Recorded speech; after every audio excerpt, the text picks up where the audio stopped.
Kepala BNPB Letjen TNI Suharyanto menyebut korban jiwa atas erupsi Gunung Lewotobi laki-laki mencapai 9 orang. Suharyanto juga menyatakan saat ini tim tidak hanya fokus pada penanganan korban, tetapi juga pendistribusian bantuan yang dapat digunakan warga yang hingga kini masih bertahan di berbagai titik pengungsian. Dunia tidak bertambah, per hari ini tetap 9 yang meninggal dunia. 1 orang yang kritis yang awal-awal dilaporkan sekarang kondisinya sudah membaik, ya. Memang harus diamputasi kakinya sebelah kiri dan yang kanan yang patah juga dalam proses pemasangan fan. Kami sendiri sudah menengok dan memberikan bantuan, mudah-mudahan bisa diselamatkan.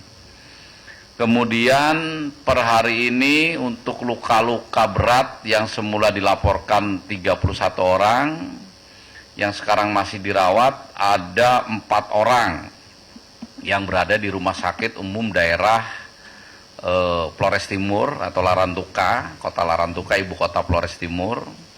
Itu pun sudah kita tengok rata-rata kondisinya membaik. Kemudian untuk korban terdampak erupsi ini tersebar yang mengungsi. Untuk di Flores Timur ada 3 titik pengungsian, yaitu yang pertama di Kampung Lewolaga itu ada 693 orang, kemudian di Kampung Bokang itu ada 692 orang, dan yang ketiga di Kampung Konga itu ada 1.372 orang.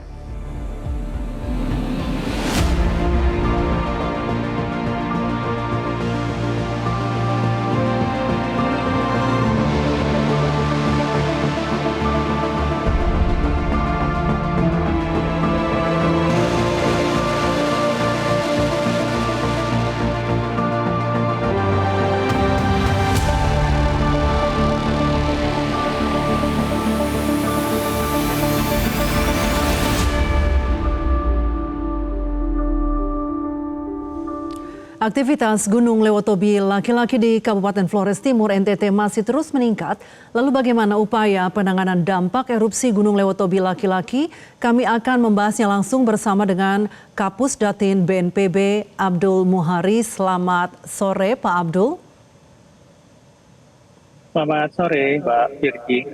Ya, Pak Abdul, pagi ini kan Gunung Lewotobi laki-laki kembali erupsi. Nah, sebenarnya bagaimana kondisi di sana, Pak? Iya, per pagi ini memang aktivitas Gunung Lewotobi laki-laki lebih meningkat ya, lebih aktif. Tercatat yang cukup signifikan ada 5 kali erupsi sejak pagi, ada pukul 6.26, 8.53, 10.15, 11.15 dan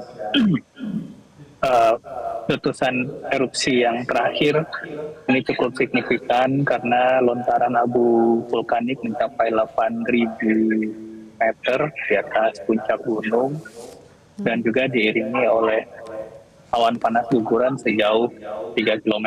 Yang berbahaya ini sebenarnya awan panas gugurannya. Tetapi untuk masyarakat yang ada di radius aman 7 km itu sebenarnya sudah tidak ada yang masih tetap bertahan di rumah. Jadi semuanya sudah dipindahkan sementara ke tempat pengungsian. Tetapi memang masih ada masyarakat yang pada siang hari kemudian kembali ke daerah radius 7 km, apakah itu untuk melihat kebun, ternak, dan seterusnya. Nah, ini tadi sejak pukul 9.00 WITA, setelah erupsi yang pukul 8.53, kami berkoordinasi dengan aparat keamanan TNI Polri untuk menutup sementara akses jalan, artinya buka tutup secara selektif. Yang bisa masuk hanya petugas, hanya personil untuk penyisiran warga yang ada di dalam. Sedangkan warga yang ada di luar tidak diperkenankan masuk ke dalam. Untuk erupsi yang paling besar hari ini, pukul 11 waktu Indonesia Tengah, itu memang untuk abu vulkanik cukup signifikan, bahkan sampai sore ini itu masih terlihat sebaran abu vulkanik yang sisa dari erupsi tadi siang. Tetapi secara umum kondisinya terkendali, artinya ini tidak menimbulkan dampak yang signifikan, tapi tentu saja nanti setelah kondisinya aman kita akan lihat di daerah yang terpapar awan panas guguran. Memang sempat membuat panik masyarakat, khususnya di daerah di titik evakuasi yang terdekat dengan daerah radius 7 km, yaitu di titik evakuasi Konga. Tetapi sekali lagi ini teratasi, terkendali, dan kita harapkan ini adalah letusan yang terbesar ya. Kita harapkan mulai turun.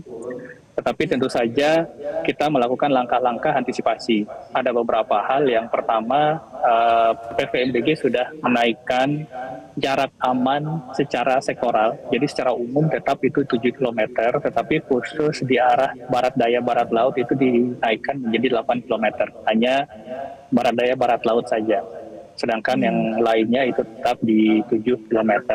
Artinya untuk daerah yang barat daya barat laut itu kita sterilkan dari aktivitas menerus masyarakat hingga 8 km. Yang kedua, kita mengantisipasi karena cukup banyak lontaran material vulkanik dari erupsi mulai dari tanggal 4 sampai tadi siang. Kita mengantisipasi adanya banjir lahar dingin.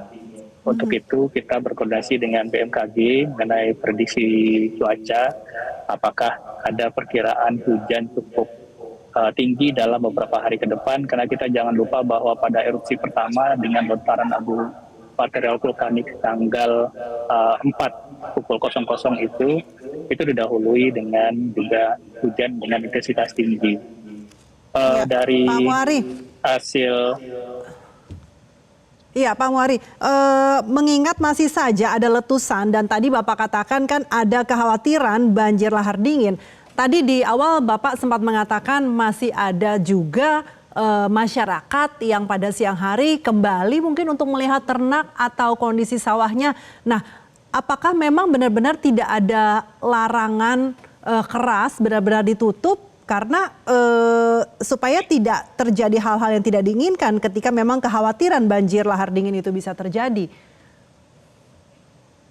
Ya, jadi untuk kondisi 3 hari sebelum hari ini, itu aktivitas vulkanik sudah mulai turun. Memang ada beberapa dari masyarakat yang secara temporal ya, masuk sebentar, melihat terus keluar lagi, masuk sebentar, keluar lagi. Tetapi dari hasil evaluasi kita per hari ini, naiknya kembali aktivitas vulkanik itu, akses jalan seperti tadi kami sampaikan mulai kita batasi dengan diawasi oleh aparat keamanan. Jadi untuk dan masyarakat dari luar itu tidak bisa masuk, yang bisa masuk itu hanya personil dari pos pemantauan gunung api dan juga personil BNPB dan TNI Polri lainnya yang biasanya memakai akses jalan Larantuka Sika untuk distribusi logistik ke pengungsi yang ada di Kabupaten Sika.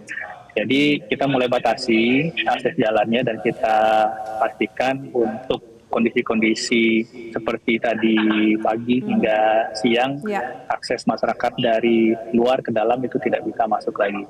Pak Muhari, untuk status Gunung Lewotobi laki-laki sendiri saat ini berada di level berapa, Pak?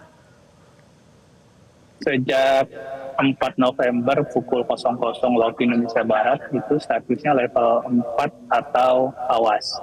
Implikasinya dari level 4 ini memang kawasan radius aman yang disarankan PVMBG itu harus steril.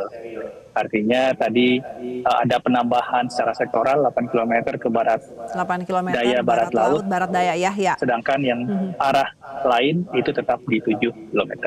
Berarti tidak akan ada relokasi pengungsi ya di sini ya? Masih tetap berada di titik-titik yang sudah ditetapkan hingga saat ini?